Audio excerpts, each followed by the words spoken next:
Hello there. Well, just a few things to talk about before the main event.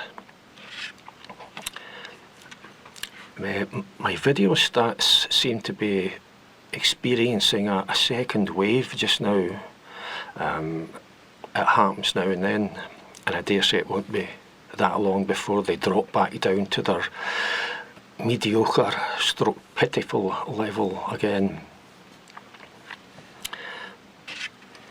The first thing I want to talk about is lip-salve.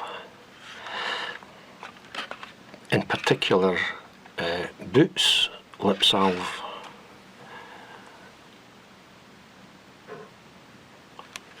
Not that I'm promoting it or anything. This is original SPF 15 lip-salve, moisturise and protect. I mean, in winter, it's very easy just to get very dry lips. You get cracked and peeling, and it can sometimes even bleed, you know, so it's a bit of an issue.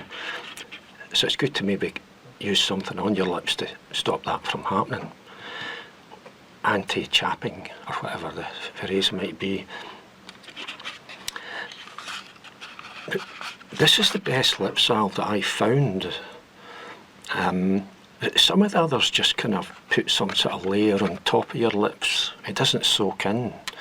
And it just sort of sits there, and while it might protect, it doesn't actually deal with existing chapping. Chapping? Is that the right word? Chapping? Chaffing? Yeah, anyway. Dry lips. Whereas this actually soaks in a bit and kind of deals with existing sort of dry bits.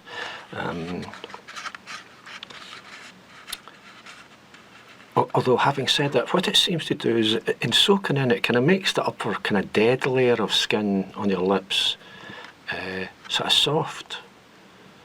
But then you find yourself starting to peel it off, like maybe you used to do when you were a kid. And you had sunburn in your arms, and you would sort of peel off great swathes of skin. It's almost the same with this. So. But once you get over that phase and you've kind of got rid of the dry, dead skin, and what you're left with is living lips, this does the business, you know, and used regularly, it will keep your lips nice and soft. The thing about this lip salve is that it says original SPF 15, and I didn't know what SPF stood for. I actually contacted Boots, but I don't think I ever got a response, the presumption being that they didn't know either. I mean, I figured that it could mean one of two things. It could mean SPF could stand for Sun Protection Factor 15. Why you would want sun protection on your lips, I'm not sure, because in all my many years I've never had sunburn on my lips. You know. Ma, get the chamomile lotion, I've burnt my lips. So I don't think it's that. The other thing I thought it might be was special pout factor. Because a lot of women these days seem to put an awful lot of emphasis into pouting their lips. And almost without exception, it just looks ridiculous. I'm sorry, ladies, but it does. Some even go to the extent of having cosmetic surgery to make their lips poutier. I mean, my goodness. You know, I've never ever seen it looking good. It just looks ridiculous. And for those who can't afford cosmetic surgery, that just want to kind of try and pout their lips out a wee bit to make it look as if they're sort of mimicking some kind of strange notion of a desirable quality in women. But it's just not. It's a nonsense. I could be on dangerous territory here. The second thing I wanted to talk about was, again, as I've talked about previously, it's public toilets, in particular during this pandemic. If you check the video that I did, I think I uploaded it on Christmas Eve. That'll give you a kind of basis for what I'm about to say here. But I used a public toilet just the other day in a park, not the same park as before. And you know, I arrived at the entrance. I kind of read all the stuff that needed to be read to make sure I was getting it right, because once again the gents was closed and this was the ladies' toilet, but to be used for ladies and gents. And I thought, right, maybe some cubicles are for ladies, some are for gents. And I'm looking about, and everything seemed to be okay. I could see a cubicle, I could see gents above it. I thought, that'll do for me. So I kind of approached the cubicle and stood just inside it for a while.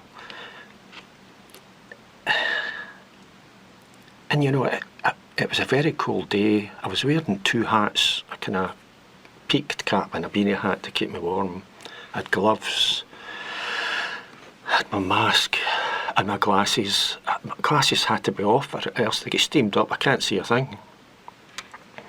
So I'm juggling all these things, two hats, two gloves, my glasses, trying to figure out where to put things, what pockets to put them in.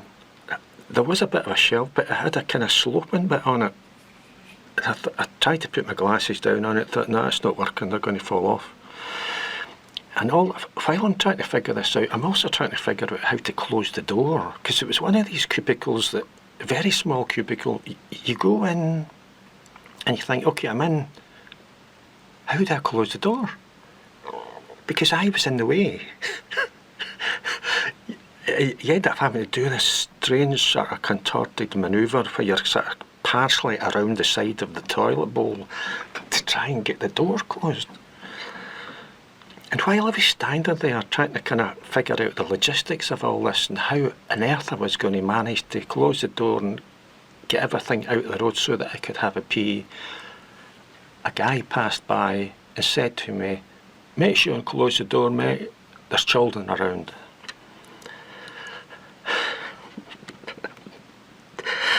I thought, it's one of these ridiculous things, you know.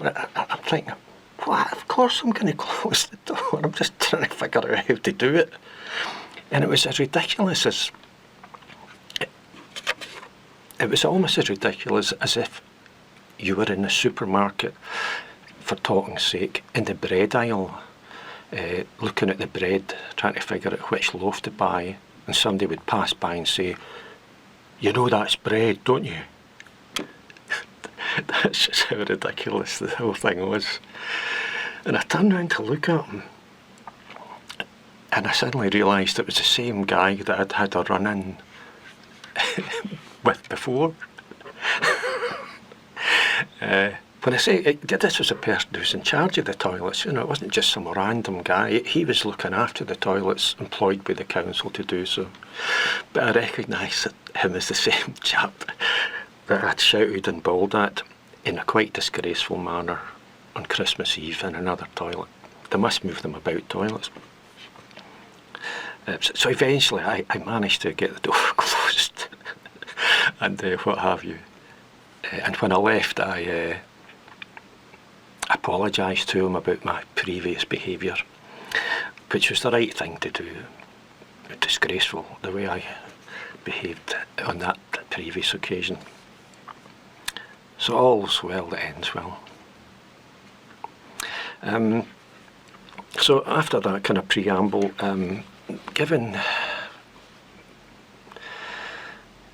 the coronavirus thing seems to be getting worse and worse. I don't know why I'm laughing. We're back to the situation that we were essentially back in March, where you get a full-scale lockdown. Everybody's advised to stay at home, so there's no adventures. So I thought, oh, if I can't go out and do an adventure, I'll create an adventure in the house here. This adventure is called Quest for the Big Round Hing, and I hope you enjoy it.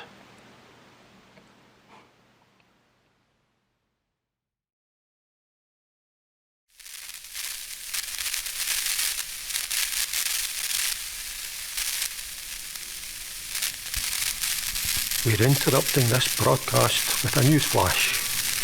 Reports are coming in of something falling from the sky and landing just north of Scotland's central belt. We understand that a team of government scientists is on its way to the area to investigate. More to follow.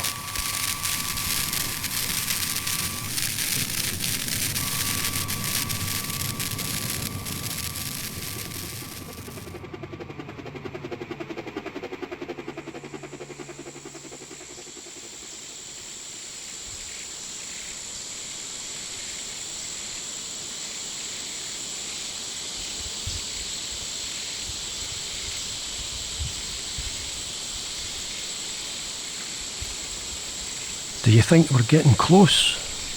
Aye. And we found a path. Best stick with this for now. According to the hingometer, it's not far ahead.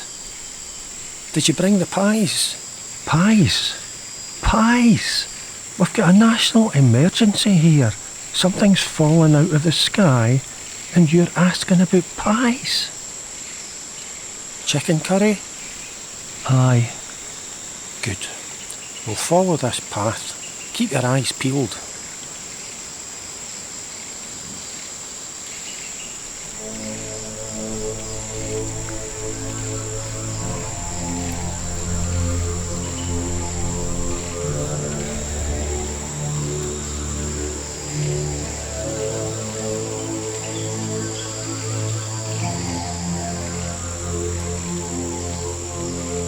What's the hingometer saying now? It's not saying anything. It just bleeps. So how do you know we're going the right way? It bleeps quicker as we get closer.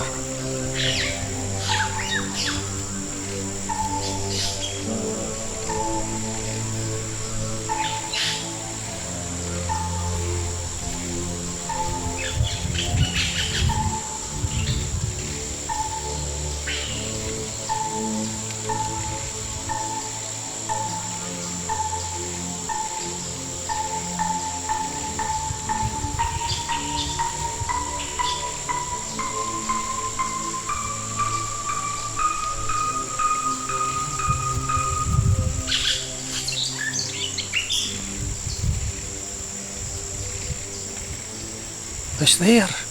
Up there. Look. My God, what on earth is it? It's a Hing. A big round Hing. From outer space. Radio for backup. Backup? In fact, no. Hold on. Let's not be rash. It could be friendly. We don't want to upset it. Let's just try and get closer.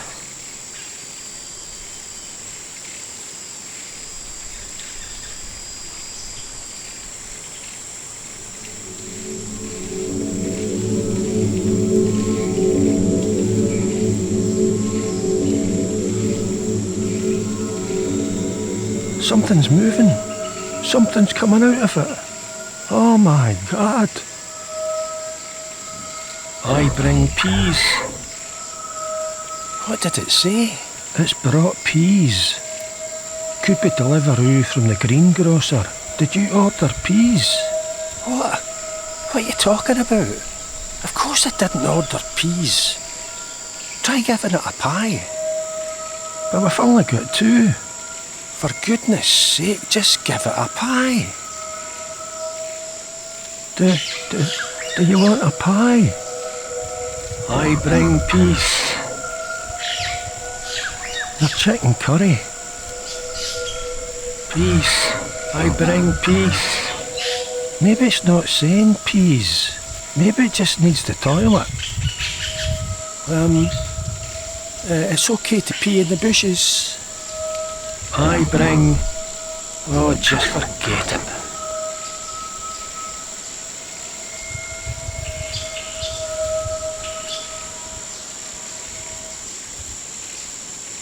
It's gone.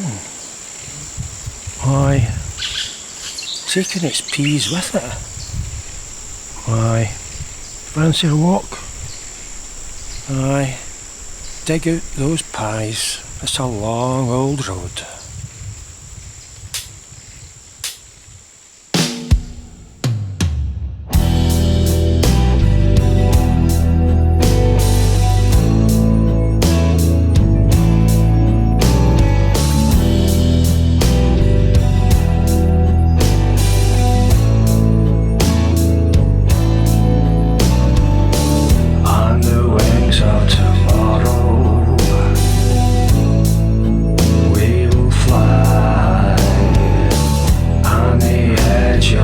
suspicion.